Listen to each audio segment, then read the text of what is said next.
kuwa kane tariki 22 Kanama 2010.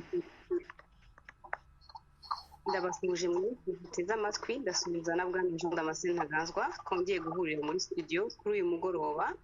Bwana Ntagazwa abakunzi b'inyenyeri bari bamaze iminsi batwishyuza ngo barakubuze urakomeye ko wabivuze muri iyi minsi. Murakoze madamu Christina kuri umwanya mumpaye nkaboneraho umwanya wo gusuzuma umuvandimwe no brodure mu kiganiro ngasuza abakunzi ba radio n'ibiganiro inyenyeri suza cyane abatwumva abibaza ko ntari mari rero nari muri iyi minsi hari amahugurwa nari naragiyemo iyo mpamvu ntabonekaga ariko ubu noneho nabonetse uretse ko nabikurikiranaga ku murongo da umuntu ubu ndahari kabisa kandi ni byiza cyane kumenya ko ndahari. Urakoze cyane nobo ikaze nawe muri studio. Ndagushuze Christine ndasuza kandi na Damascene n'abateze amatwi murakoze. Murakoze cyane. Mu kiganiro cy'uyu munsi munyemerere twibande kuri ari amasezerano yashyizweho umukono na ba Perezida Kagame na Museveni. Bwana Ntagazwa mwaba mwarashoboye kuyasoma ese musanga noneho azakemura ibibazo biri hagati y'abari abakuru b'ibihugu cyangwa n'ikinamico? Murakoze kuri iyo kibazo mumbajije ngiye kubera maze iminsi nibanda cyane ku mikorere ya politiki yo mu karere k'ibiyaga bigari cyane n'ibihugu bibarirwa muri muryango twita EAC East Africa Community. Ari amasezerano mbona ari amasezerano ntaha agaciro kubera ko niba mu byagamije harimo umutekano mu byo gamije harimo urujya n'uruza rw'abatuye mwabira bihugu hari ikintu kibuze mbere na mbere kuko hagombye kuba abandi ba perezida babarirwa mwabira bihugu bituye mu karere baratumiwe kugira ngo bagire uruhare kuko yurebye ikibazo gihari bava ngo n'abaturage b'abanyarwanda batajya Uganda n'aba-Uganda batajya mu Rwanda nkuko byari bisanzwe ntabwo ari aho honyine hari ikibazo kuko n'u Burundi ntabwo abaturage baho imodoka nini zemerewe cyangwa izitwara abantu benshi ibyo twita amabisi zemerewe kwambuka imipaka ziva mu Rwanda zijya Burundi cyangwa ziva Burundi zijya mu Rwanda. Aho rero no kuvuga ngo wasinye na Museveni usize ikibazo cy'i Burundi ni ikosa rikomeye kimwe no kusinye n'ikibazo cy'i Burundi ugasiga ikibazo cya Uganda nabyo yaba ari ikibazo gikomeye. Aho rero ngasanga hari ukwibeshya mu ntangiriro ikindi kigaragaza ko ari amasezerano ntacyo azamara ngira ngo mwabonye ibimenyetso simusiga buri wese ukurikira abonye kuri izi mbuga duhuriraho bita social media mwabonye ko Ubugande bavuga ngo amasezerano yamaze gusinywa babonye ko Ubugande bahise bahagarika ibinyamakuru by'u Rwanda birimo Igihe.com na New Times ku buryo abantu bari Bugande batashobora kubisoma. Minisitiri w'ububanyi n'amahanga umusimbura mu Rwanda nawe wa muhungu bita Olivier nawe abonye ko yahamagariye abanyarwanda ko baba bitonze kujya Uganda ngo kereka ngo babanje gufungura ngo ifunga zabo. Bivuga ngo ngewe nkurikije n'uburyo bayasinye ubwabyo mbona barasinye huti wagira ngo izari hari kuko ukurikije ibibazo uko bimeze ukareba ukuntu ibinyamakuru byo mu Rwanda cyangwa bamwe mu bayobozi bo mu Rwanda baba bamagana Museveni nabo bakorana na leta yaho ntabwo bari guhita bagenda ako kanya ngo basinye batabanje kwicara koko ngo baganire bavuge bati ibi bintu biterwa n'iki byaturutse he hakorwa iki ngo bihagarare byanaba ngombwa bagatubiza namwe bafitemo uruhare.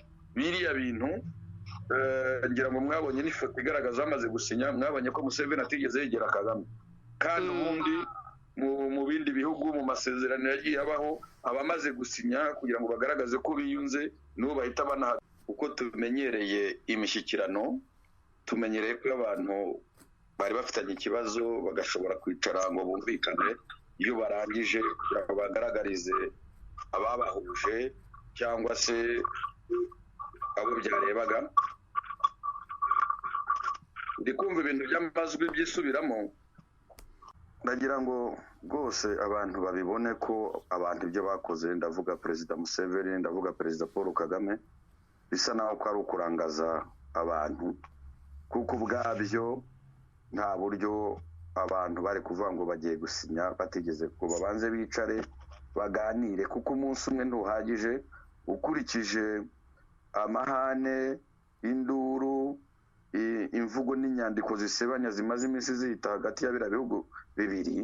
Hagomba kuba babanje kwicara bakabiganiraho, bakabicoca, kubanza bibaze niki kibitera, ababigiramo uruhare ni bande, twabihagarika bate, noneho bagasinya bumvikana ati dore ibyo tugiye gutuma tubihagarikaho. Nk'ubu hari ikintu nabonye gitunguranye cyanteye ubwoba cyane. Mwabonye ko mu bantu bari batumiwe perezida wa Congo Brazzaville Sassou Nguesso atarimo, ariko ku munota wa nyuma twagiye tubona Dumburi abaguyemo aragiye. Ni ukuvuga ngo harimo ikibazo kindi abantu batatekerezaga, cyangwa se ibi bihugu bita by'ibihangange bishobora kuba byarabonye ibigiye kuba, kuko tuzi ko tudaciye ku ruhande. Nk'Ubufaransa tuzi ko Sassou Nguesso ari umuhungu wabo, niwe wasimbuye perezida wa Gabon witabye Imana. Noneho mu kuvuga ngo bashaka gutuma niwe uwo bakoresha ngo banekere, niwe uwo kugira ngo bamenye umutegetsi wo muri Afurika mwabira bihugu cyane cyane bikoresha bimwe by'igifaransa, wumva Ubufaransa neza, uriya Sassou Nguesso niwe bakoresha nk'amaneko. Kuba yaramanutse rero mu buryo butunguranye atarateganyijwe, bivuga ko hagomba kuba harajemo ikibazo. Nkeka ko ndetse ari nabyo byaje kongera kubiri ikindi kibazo gikomeye. Mwabonye ko mu gihe bari baranje gusinya amasezerano, perezida wa Uganda Museveni watatashe agasigara. Ibyakurikiyeho mwabibonye nuko hahise hagarikwa itangazwa by'ibinyamakuru byo mu Rwanda abantu b'Uganda bashobora gusoma. Ni ukuvuga ngo rero ayo masezerano kuri nge nakwemeza ko yapfubye. Ni ukuvuga ngo bayasinye hari ibyo batumvikanyeho. Mbayinshujise kujya mugenzi wanjye n'abanyunganira. Murakoze. Murakoze cyane bwana Ntaganzwa. Reka mbaze na nubwo marareke gutekerezaho. Amasezerano yashyizweho imikono Perezida Kagame na Perezida Tshisekedi wari waherekejwe na Vital Kamerhe uzwi muri Congo nka expert ku kibazo cy'u Rwanda. Bo bahise bataha nk'uko bwana Ntaganzwa bivuze. Perezida Museveni arasigara asigarana na mugenzi we wa Angola. Mu Rwanda nyuma y'isinywa ry'ayo masezerano, ikinyamakuru Rushyashya cyanditse inkuru ivuga ukuntu umuvandimwe wa Perezida Museveni ngo ari umuyobozi wa mafia ifunga abanyarwanda ikabambura amafaranga kugira ngo barekurwe. Bidateye kabiri twumva ngo ibinyamakuru by'u Rwanda bikorera kuri internet byahagaritswe muri Uganda. Ibinyamakuru akaba ari nabyo byari byaratangaje inkuru isebya Perezida Museveni ku babyeyi be. None nobo ari amasezerano nayo kubana cyangwa ni gatanya nyayo basinyiye?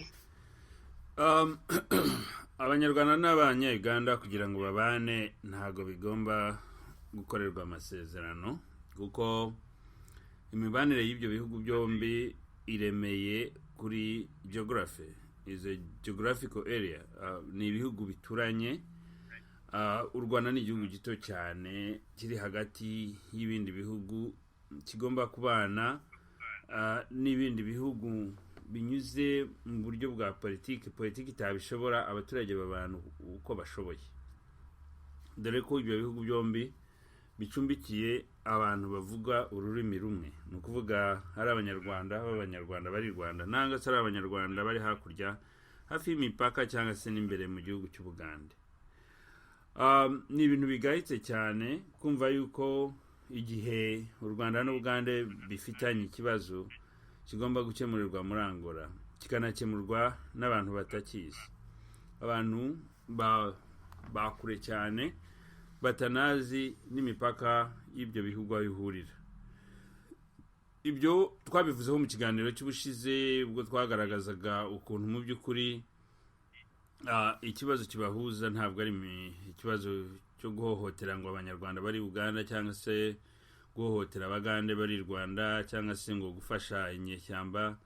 Ikibazo kibahuje ahanini ni ukuntu bakomeze kuvuyanga Congo, kandi nk'uko mugenzi wanjye yabivugaga ibihugu by'amahanga biteze amaso Congo kuruta n'abaturanye nayo.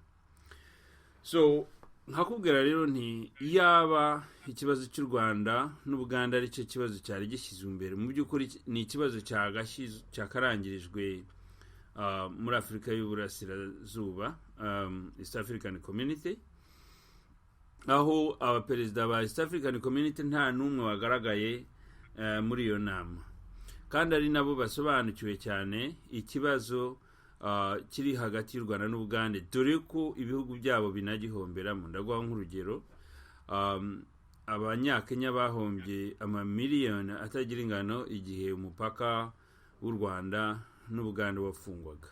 Abagande nabo nuko. Abanyatanzania nibo bakomeje kwakira abanyarwanda, kuko ngubu inzira yo kugera i Bugande no kunyura Tanzania, no kujya Kenya no kunyura Tanzania. Abarundi nuko ubucuruzi bw'abanyarwanda n'Abarundi bwakomeje guhungabana, ndetse n'ejo twari turimo kumva ukuntu ubucuruzi bw'abanyekongo n'abanyarwanda bukomeje guhungabana ku mipaka. So abo baperezida b'akarere nibo basobanukiwe neza ikibazo cy'ubukungu gikomeje kugirira ingaruka ibyo bihugu kubera gufunga imipaka, ndetse n'inzara ikomeje kwiyongera, ndetse no gutakaza agaciro kw'ifaranga cyane cyane mu Rwanda. So kumva rero ibintu ngo byo kumvikana kwabo, nubwo bwose ibyo bumvikana bitabasha gufata ngo bitange ibisubizo, nuko n'ubundi biba byumvikaniwe ahantu hatariho, bikaganirwaho n'abantu batari bo.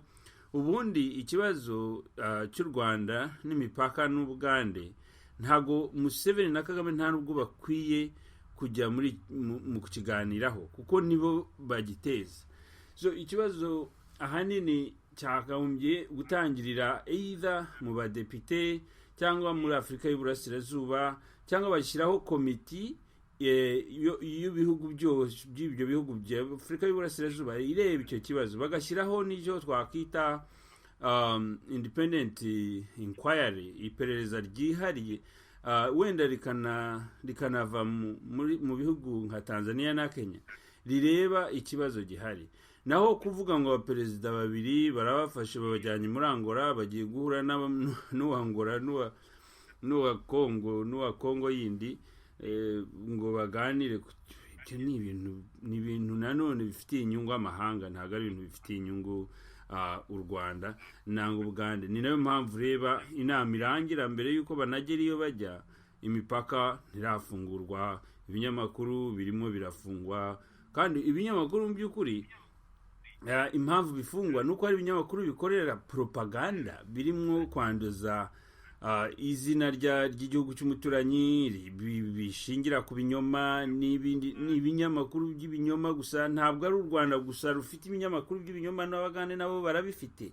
Bose baraguma bandika ibintu bikomeza guteza umwiryane ku bihugu byombi, ntabwo bandika ibintu byubaka ayo masezerano niyo yaba yaganiriweho. So Christine, urambaza iki? Icyo nakubwira nuko nkuko twabivuze ubushize, aya masezerano nta nyungu yigeze avamo ishobora kugirira akamaro abanyarwanda, ndetse no gushaka ukuntu ahubwo hazashaka ikindi gisubizo cy'ukuntu abanyarwanda bari Uganda bakomeza kugira amahoro nanga binjirayo, n'ukuntu u Rwanda rwafungura imipaka, ubucuruzi n'ubutwererane bugongera bugasubira ku murongo, naho ari amasezerano yari impfabusa. Murakoze.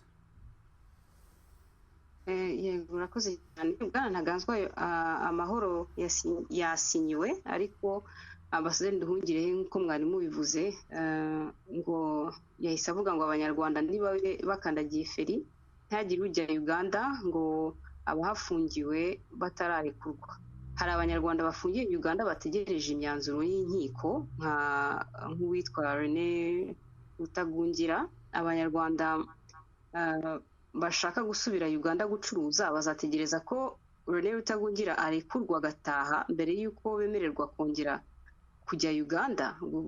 Ibyo bintu birashoboka? Ari amasezerano si kudushushanya koko ku mugaragaro. Ngira ngo Marara ndibyo arangirijeho. Naho mbaje ikibazo nka mwarimu niba baza igisubizo. biriya njye ndabona ari ibipapuro, ari amasezerano yita ibipapuro, niko nyafata, kuko kuba umuntu akurikiranwa n'igihugu ngo ni uko ari umunyarwanda ntabwo bibuza ko amategeko agomba kubahirizwa. Aho rero mu gihe yabahirijwe bagasanga ubu ntagungira hari ibimuhama, ntabwo ntagungira igihe yaba hamwe n'ibyaha byabuza abandi banyarwanda kubiboneramo inyungu. Si ubundi ntagungira bashaka gusimbuza abanyarwanda bose, uwo ntagungira ni igiti, ni icyo amariye igihugu gituma abandi banyarwanda bose uburenganzira bwabo buhagarara. Aho niho umuntu ashyira amakenga. Ariko nkongera nkavuga nti ngaruka ku byo mugenzi wanjye Marara avuze, avuga ati ntabwo ikibazo cy'abariya abantu, ndashaka kuvuga ibibazo by'u Rwanda na Uganda ni ibibazo bishingiye ku baperezida babiri, nuko nyine Ubugande cyangwa u Rwanda budafite inteko zishinga amategeko zikora zubahiriza inshingano zishinzwe, ubundi nibo bari kubikemura, kuko nibo bagombye guhita ahubwo batumiza abo baperezida, yaba Perezida Kagame yaba Perezida Museveni, bagasobanurira impamvu basinye ibyo batemera cyangwa batari gushyira mu bikorwa ibyo basinyiye. Aho niho ikibazo gihagaze, ariko icyo tutakwibagiza kandi tuzi ni uko ari za leta zirimo igitugu, kiba ari leta zirimo demokarasi, aho abaturage bahawe ijambo, aho ubutegetsi bukorera abaturage ku nyungu z'abaturage, bagomba kubibazwa. Ni ukuvuga ngo hagomba izindi nzira, uko twabaye burya abirabura muri rusange tunitesha agaciro, bategereje ko hazaza umuzungu kugira ngo bikemuke. Kandi Kagame muramuzi, Kagame ni umuntu ufite sinzi ukuntu complexe bakita mu Kinyarwanda, mwafasha babyita gute? Iki gikora ikizami. Kagame ni umuntu usuzugura abirabura bagenzi be. Iyo ari umwirabura uvuze, Kagame ntabwo abiha agaciro, ariko yaje nk'umuzungu abiha agaciro. Ubundi muri kariya karere Kagame yatinyaga umuntu umwe, yatinyaga Perezida Museveni. Kuba rero Kagame atagitinya Museveni, nta n'undi mu perezida wundi ushobora kuza ngo amubwire ngo Kerewi ngo abyemere jamais. Bisaba ko agomba kuza mwene madamu, uwo mwene madamu akamukanga, kuko azi ko yanze indege itakongera kuguruka, azi ko yanze ari amabuye y'agaciro babitse bayaburira isoko bakajya kuyahigisha inyoni, kandi inyoni ntabwo zigurwa ku isoko, bakaba barayabuze. Ni ukuvuga ngo dutegereze ko hazaza mwene madamu, dutegereze ko Brexit irangira, ubundi bigashobora gucyo. Igihe bitaraba ibyo ngibyo, ndakurahiye abantu bumva ngo hari icyo Museveni na Kagame bashaka kumvikana, kereka abaturage babira bihugu bagize amahirwe, umwe muri bo bakumva yitabye Imana, mwabara aba perezida, nibo bavuga ngo ibintu bigiye kujya amahirwe. Ariko ibyo bitaba ntitukanabyizeere, kuko umuntu wese burya niyo nzira, ariko mu nzira zemewe ntabwo Museveni na Kagame bashobora kuzicaranya ngo biyumvikane, ntibishoboka. Yego, urakoze cyane bwana Ntaganzwa. Nobo, ikinyamakuru Rushyashya cyanabishyuje ko Afande Kabarebe yaba ari mu kato, ko n'umuhungu we yaba yambuwe passport. Bibaye ari byo, buriya gufunga Kabarebe si ukwikoraho ko ari we wari usigaye. Ikintu cyo kwerekana ko Kamara ari umwe rukumbi ntikizagira ingaruka zizarushya perezida w'u Rwanda, kuko urebye Afande Kabarebe niwe wari uyoboreye u Rwanda inyuma y'inyegamo igihe kirekire. Ndibaza ko twabivuzeho mu kiganiro cy'ubushize. Kabarebe nubwo bwose yari umuntu wakomeje guhagarara kuri Kagame cyane, kimwe nk'uko na Bakayumba bahagaze kuri Kagame cyane, igihe abandi basirikare batamwumvaga bakomeza kumuprotectinga kugira ngo abe ari gukomeza kuyobora ingabo. Ndavuga ati tutari twanafata n'iyo leta. Hari n'igihe abasirikare bakuru hafi ya bose bari bamaze kuvuga ko Kagame ari nta bubasha afite bwo kuba yayobora abanyarwanda, kuko yafataga ibyemezo bimena amaraso. Ariko abantu nka Bakayumba na James bamuhagazeho kugeza aho hubwo abataramwumvaga bose barabasasinatinga, abandi babatera inshinge, kubera gusa kugira ngo Kagame ari we basigaze inyuma. Kuba rero uyu munsi Kayumba yaramwirengeje akaba ari hariya muri Afurika y'Epfo, akaba ageze igihe cyo gushyira Kabarebe aho amushyira, akaba Muhire nawe afungiye mu rugo, akaba abantu bose bakomeje kumuhagararaho agenda bahinduka. Niko akora, agira timing, nibyo nakubwiye bushize, afite timing, amenya igihe agomba kugukoresha n'igihe agomba kukushyirira ku ruhande. So ni igihe rero cya Kabarebe kigezweho cyo kumushyira ku ruhande. Hanini Kabarebe yaranyaze cyane muri Congo, kandi niba yaratangiye gukoresha imitungo hanze y'igihugu, Kagame azirana n'umuntu ushyira imitungo hanze y'igihugu kuko banki nize n'uzi kontrola. So iyo ugerageza gushyira amafaranga hanze biba bivuga ko udafitiye inyungu projet ze. Sande umwana wa James ngiye muheruka afite nk'imyaka 12, nimba ari we wari urimo kumanaginga business za James, bivuga ko ari we leta y'u Rwanda yaba inakeneye cyane. Kuba James rero umugore we afata imitungo akayishyira hanze y'igihugu ni ikibazo kuri Kagame cyane. Ntabwo yumva ukuntu umuntu ajyana amafaranga hanze, na cyane cyane Kagame ahora yikanga yuko James kubera ko yakoranye na Kayumba bakigana bakaba barabanaga kuva mu bwana, ko hari communication ishobora kuba ihari we atazi. Nubwo James yisararanga akaza gatukana agakora ibiki, ariko niba arimo no kumwigizayo bishobora kuzamugora cyane, kuko James ni umuntu ufite connections nyinshi cyane, yaba mu gisirikare, mu iperereza, muri RPF n'ahandi. Bivuga ngo ni ibintu bishobora kuzagora Kagame cyane kumurandura muri society nk'uko yabigize kuri Kayumba. So ngiye kubwanjye nk'umuntu wabanye n'abari abagabo, nakubwira yuko James ni umuntu ubundi uzino uburyo yifata mu bibazo. Ntabwo byoroshye cyane no kubona umuntu umutunga urwara ngo avuga ati James yangiriye nabi, kubera ko ahanini James ni umuntu wakunze kwitura neza abasirikare. So ntabwo byoroshye kumucaho abasirikare bose icyarimwe, ariko nk'uko ubizi Kagame arabashunjisha akabanyaga bose, bikaba ngombwa ko bumva ibyo avuga kuko niwe ufite kontrol y'ifaranga. So niba ari byo niba atari byo, icyo nzi nuko igihe James ageze mwubu ni igihe cyo kujugunywa.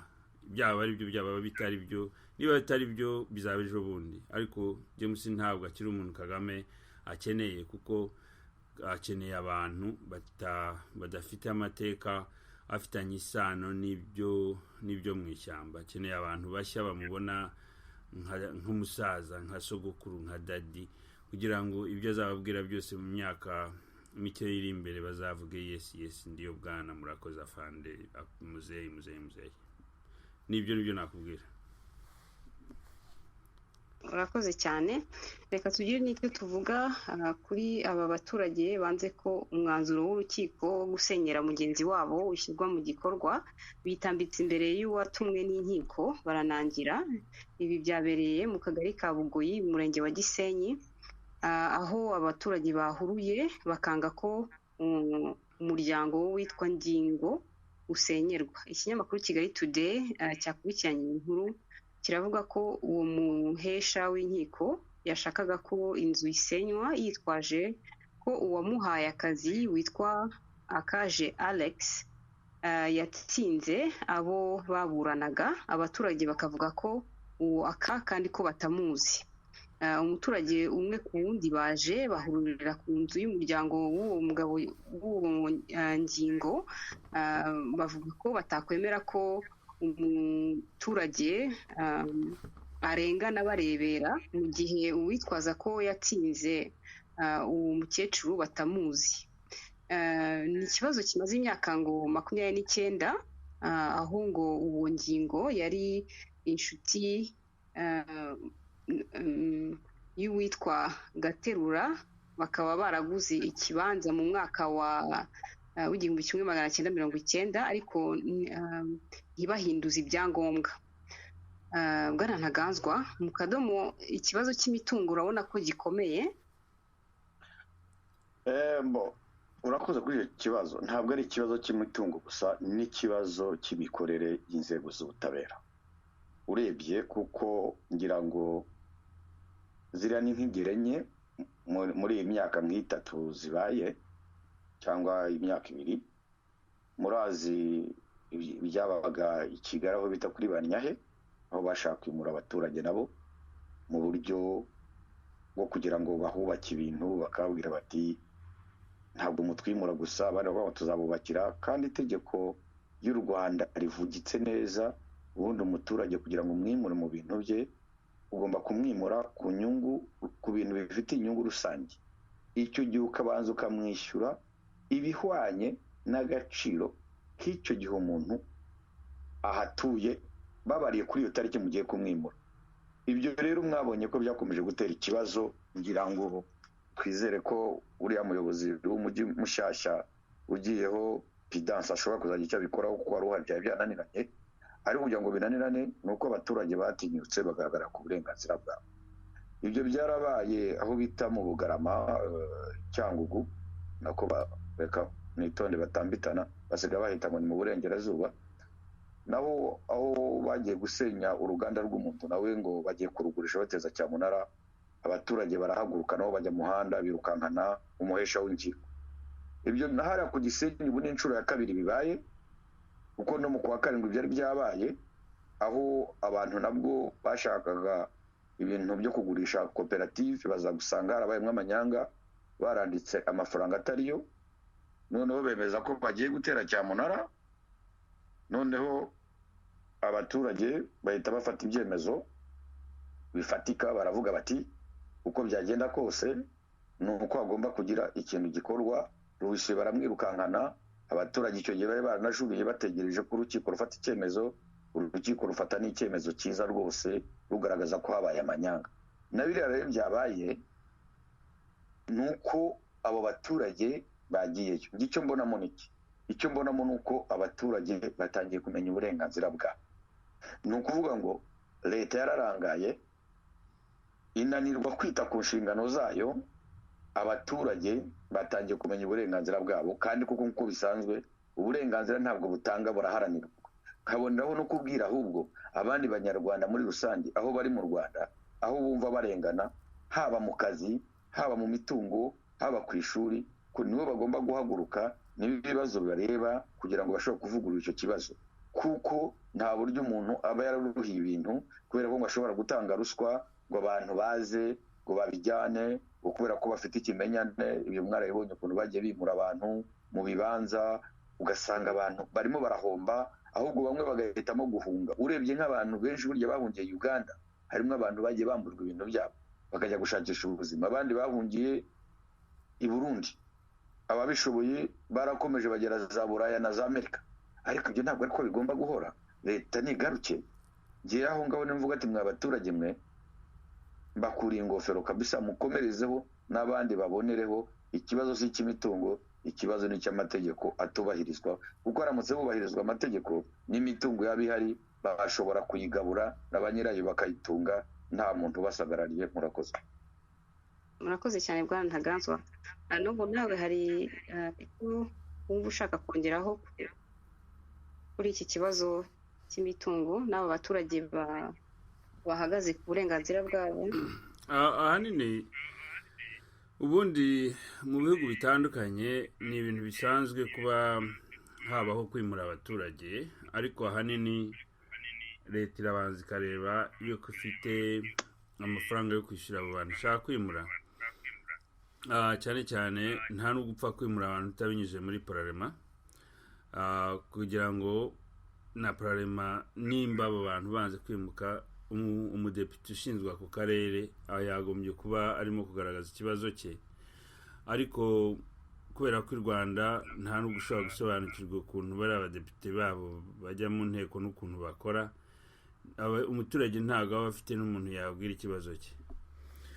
Umuntu aba afite n'igitifu, kandi igitifu ni nawe umubwira kwimuka. Ariko iterambere ni ryiza, twese ntawanga iterambere mu gihugu cye, ariko iterambere no kubaka amazu ya kijyambere no kwimura abantu batishoboye ukahubaka amazu ya kijyambere, ugomba kuba ufite aho ubaganisha. kandi nabwo bakahabona bakahishimira, batahishimira ukagomba gutanga icyo bita compensation. Compensation babyita iki mu Kinyarwanda? Ni impozamarira ni iki?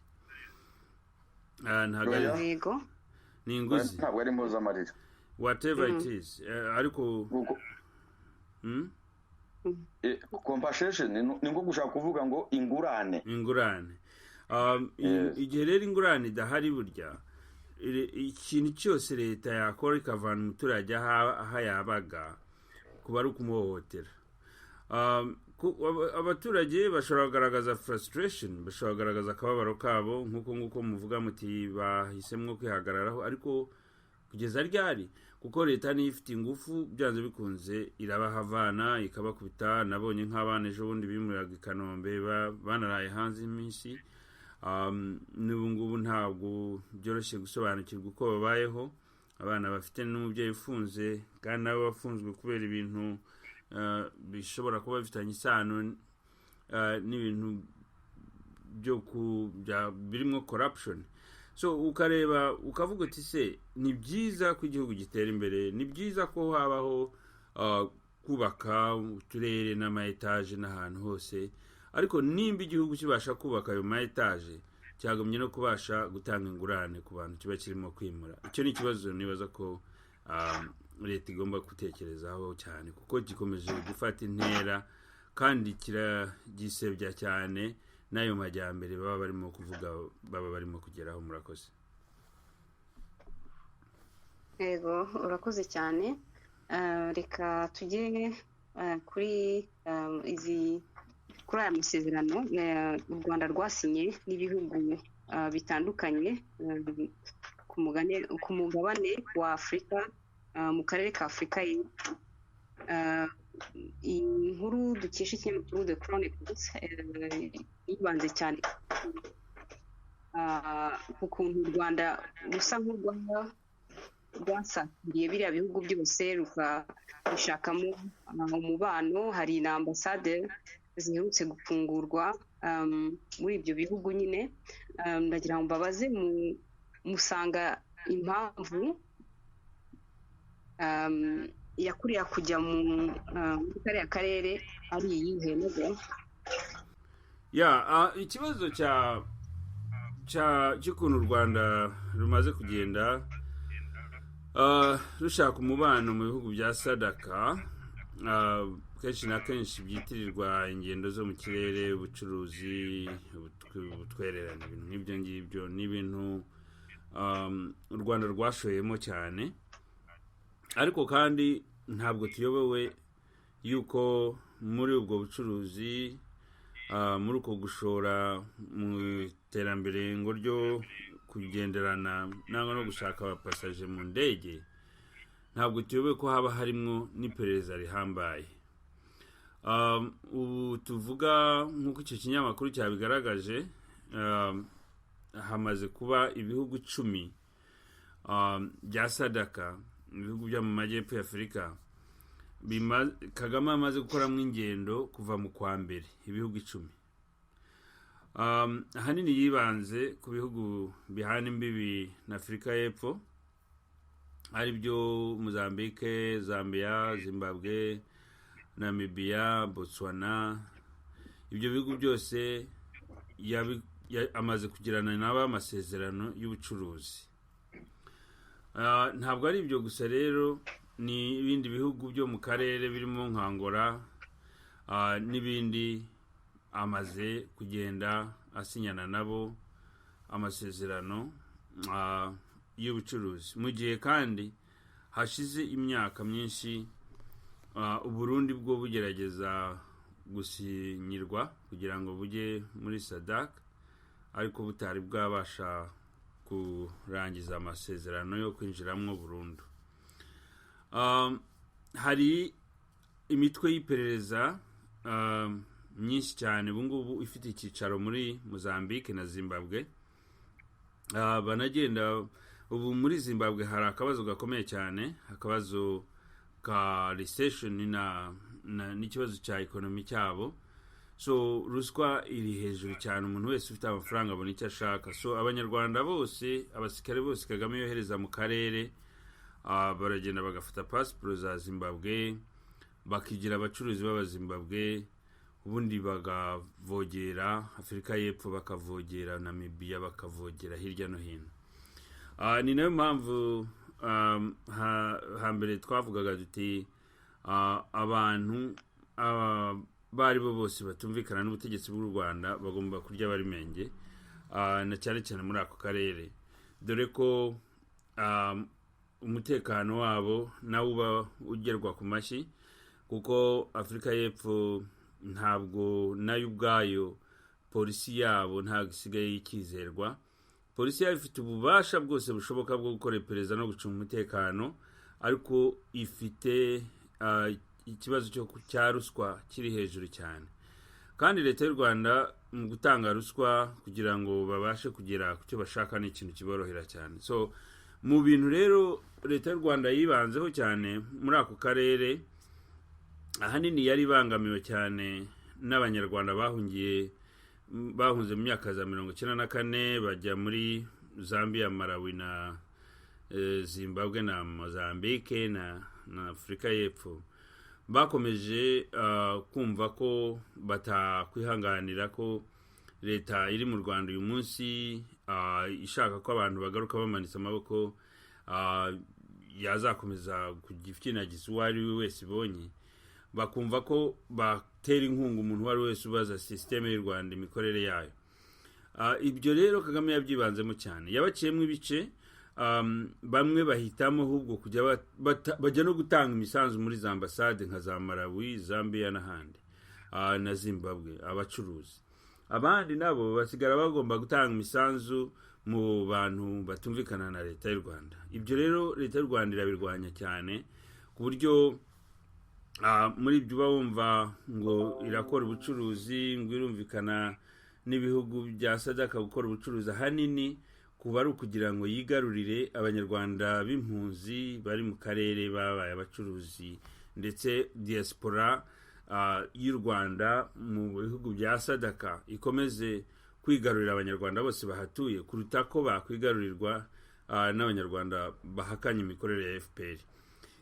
Ibyo rero nibaza ko ari ikibazo gikomeye cyane, kuko utabumva bareba uko bamuhotora, kandi guhotora umuntu muri ibyo bihugu ni uburyo bworoshye cyane. So izo ngendo rero wumva Kagame akora z'ubutaruhuka, uko nguko wumva bamaniye ko u Rwanda, James Kabarebe mbere yuko bavuga ngo ntabwo yemerewe kugira hageri, yaravuye muri Zambia, Dani Munyuza yarari muri Malawi hambere, Gakorere Francis wandi wishaba wagiye muri Afurika y'Epfo kujya kwicisha Karegeya, ubari muri Mozambique, ambasaderi uri muri Mozambique ni wa wundi wari warakoze misiyo zo kwicisha Karegeya.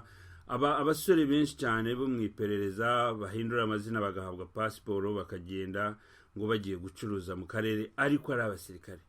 So akarere kose kuzuye network y'iperereza rikoresha bene igihugu bashonje guhotora, cyangwa se rigakoresha amafaranga, cyangwa se rigakoresha uburozi, nkuko mwakomeje kubikurikirana. Nuko niko bimeze. Ntabwo ako karere kavogerwa kubera ubucuruzi gusa, ahanini ubwo bucuruzi bwibanda aho ngaho kubera gushaka kuzimya abantu abari bo bose babaza imikorere idahwitse kuri leta y'u Rwanda. Murakoze.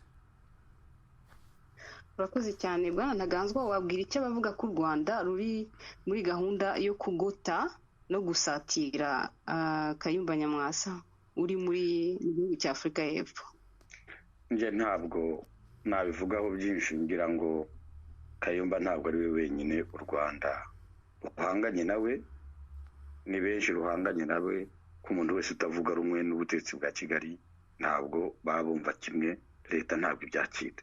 Ni ukuvuga ngo rero ibyo biriho nge nabifata ku muntu wari we wese utavuga rumwe n'ubutegetsi bwa Kigali, bikaba biba mwabira bihugu, kubera ko mwabira bihugu ari ibihugu biryamo ruswa, ari ibihugu byoroshye kugira ngo bahakorere. Ariko ubundi byo ntabwo ari Kayumba gusa utavuga na leta y'ubumwe y'ubutegetsi bw'igihugu uri mwakara gace, hari n'abandi batandukanye icyo nasaba ncubika nuko nahamagarira abo banyarwanda bariyo bumva hari icyo bakeneye gukosora ku gihugu ko bagomba no gufata ingamba zo kwirindira umutekano no guharanira uburenganzira bwabo. Murakoze. murakoze cyane. Dusoza iki kiganiro ndagira ngo tugire icyo tuvuga kuri Professor Niga, kuri Professor mwarimu Ndasira Aimable ubaye icyamamare mu Rwanda muri iyi minsi, uvuga ibintu uko biri, n'ubu waba umuzi ukurikira ibiganiro bye? oya njye ntabwo muzungu. Nzakohereza ibiganiro bye ubyumve. Bwana Ntaganzwa nawe ntabwo umuzi? Njye uretse n'ibiganiro nawe ubwe ndamuzi physically, ndamuzi nk'umuntu. Yego. Ni n'umuntu njye ni n'umuntu nemera, burya mufata nka ba Martin Luther King. Okay. Kuko ibintu avuga ni ukuri kandi ni umuntu uganisha mu cyahuza abanyarwanda. Yego. Ni umuntu w'umucikacumu ku mpande ebyiri. Ni umututsi kuri Seragina. Bamwe mu muryango we bakaba barishwe n'agaco k'interahamwe, abandi bari barokotse nabo bicwa n'ab'inkotanyi, ku buryo buriya yarokotse we na murumuna we umeze nk'umuntu wataye umutwe. Nkeka ko ari byo bimuha ingufu zo gushobora kuvuga ibintu atarya iminwa, kuko kuri we ni victime w'impande zose. Kumwumvisha ko abari babi abandi ari beza kuri we biragoye, kuko bose batumye abiwe batikira. Aho ageze rero abikesha ubumenyi n'ubushobozi bwe yivukaniye, nta muntu wabimuhaye. Ni umuntu nahamagara abanyarwanda benshi gukurikira ibitekerezo bye, kuko birimo impanuro nyinshi kandi nta shyaka na rimwe abogamiyeho cyangwa idini abogamiye ku kintu cyo kubaka u Rwanda kandi cyabanisha abanyarwanda. Ni umuntu rwose ufite inyigisho zifatika zikwiye guhabwa agaciro. Murakoze. Murakoze cyane. Wenda reka mbasubize ijambo Bwana Ntaganzwa musezere ku batwumvaga. Mbere na mbere nagira ngushimire wadutumiye, ngashimira umuvandimwe Mara twasangiye ibiganiro, ngashimira abakunzi b'ibiganiro na Radio Inyenyeri, kandi tubahamagarira ko bakomeza gukurikira ibiganiro banatugira inama, kandi nongera kubwira abanyarwanda ko aho bari bose nibahaguruke bakomeze baharanire icyabanisha abanyarwanda, nta vangura, nta karere, nta dini, nta bwoko, bumva uburyo bashyiramo ingufu bakibakira igihugu cyabo, uburenganzira burahanirwa. Murakoze. Murakoze cyane. Numbo nawe wasezera ku bari baduteze amatwi? Ndagushimiye Christine, kandi ndashimira Damascene n'abari bateze amatwi, ndetse mbifuriza umugoroba mwiza. Murakoze. Murakoze cyane.